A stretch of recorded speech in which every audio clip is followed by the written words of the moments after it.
BCE, died in 323 BCE at the ripe old age of 32. Alexander was the son of King Philip II, and when just 13 years old, he tamed a horse no one else could ride named Bucephalus, which impressed his father so much that he said, "O thy son, look thee out at a kingdom equal to and worthy of thyself, for Macedonia is too little for thee." By that time, he was already an accomplished general, but over the next decade, he expanded his empire with unprecedented speed, and he is famous for having never lost a battle. Today, we're going to look at Alexander of Macedon's story by examining three possible definitions of greatness. First, maybe Alexander was great because of his accomplishments. This is an extension of the idea that history is the record of the deeds of great men. Now, of course, that's ridiculous. For one thing, half of people are women. For another, and this is important, there are lots of historical events that no one can take responsibility for, like, for instance, the Black Plague. Still, Alexander was accomplished. I mean, he conquered a lot of territory, like, a lot. His father Philip had conquered all of Greece, but Alexander did what the Spartans and the Athenians had failed to do.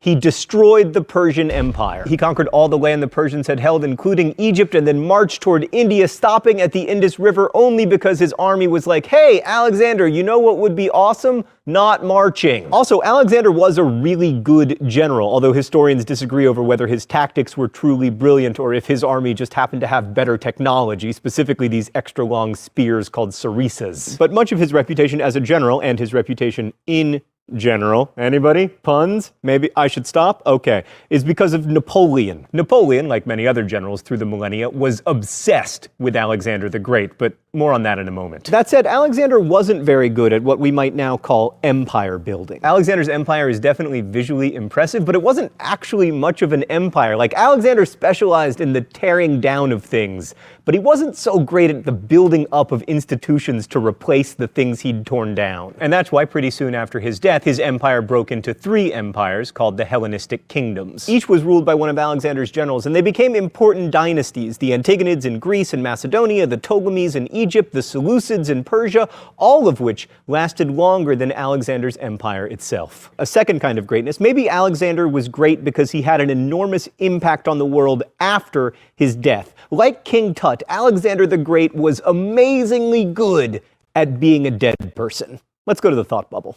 So after Alexander of Macedon died, everyone, from the Romans to Napoleon to Oliver Stone, loved him, and he was an important military model for many generals throughout history, but his main post-death legacy may be that he introduced the Persian idea of absolute monarchy to the Greco-Roman world, which would become a pretty big deal. Alexander also built a number of cities on his route that became big deals after his death, and it's easy to spot them because he named most of them after himself, and one after his horse.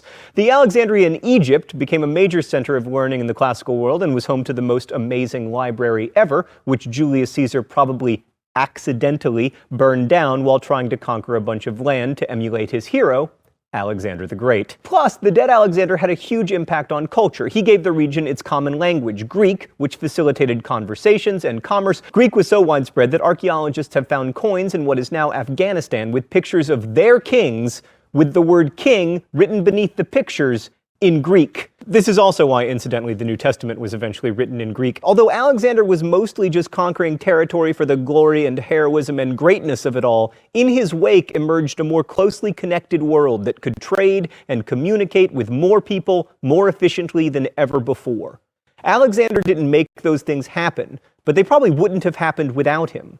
But here's a question. If you're watching Jersey Shore and get so involved in the situation's romantic conquest that you leave the bathwater running, thereby flooding your apartment, and you have to call a plumber, and the plumber comes over and you fall in love with him and get married and live happily ever after, does that make the situation responsible for your marriage? Thanks, Thought Bubble. Okay, a third definition of greatness. Maybe Alexander is great because of his legend. Since no accounts of Alexander were written while he was alive, embellishment was easy.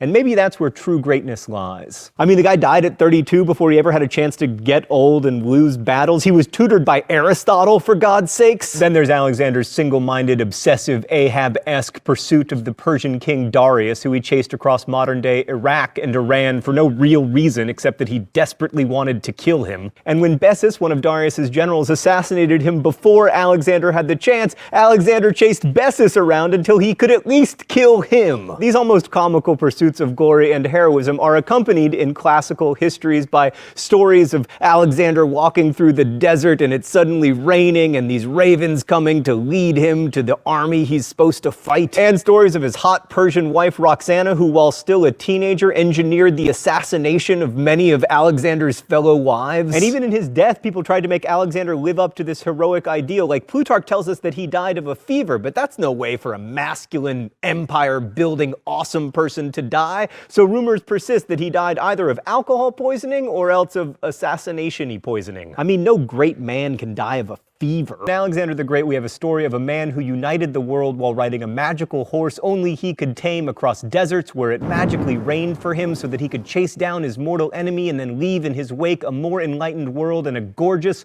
murderous wife. But of course, it's not just Assassin's Creed and Call of Duty that celebrate the idea that ennobled violence can lead to a better world. And that takes us to my opinion of how Alexander really came to be great. Millennia after his death in 1798, Napoleon invaded Egypt not because he particularly needed to invade Egypt, but because he wanted to do what Alexander had done. And long before Napoleon, the Romans really worshipped Alexander, particularly the Roman general Pompey, aka Pompeius Magnus, aka Pompey the Great. Pompey was so obsessed with Alexander that he literally tried to emulate Alexander's boyishly disheveled hairstyle. In short, Alexander is great because others decided he was great, because they chose to admire and emulate him. Yes, Alexander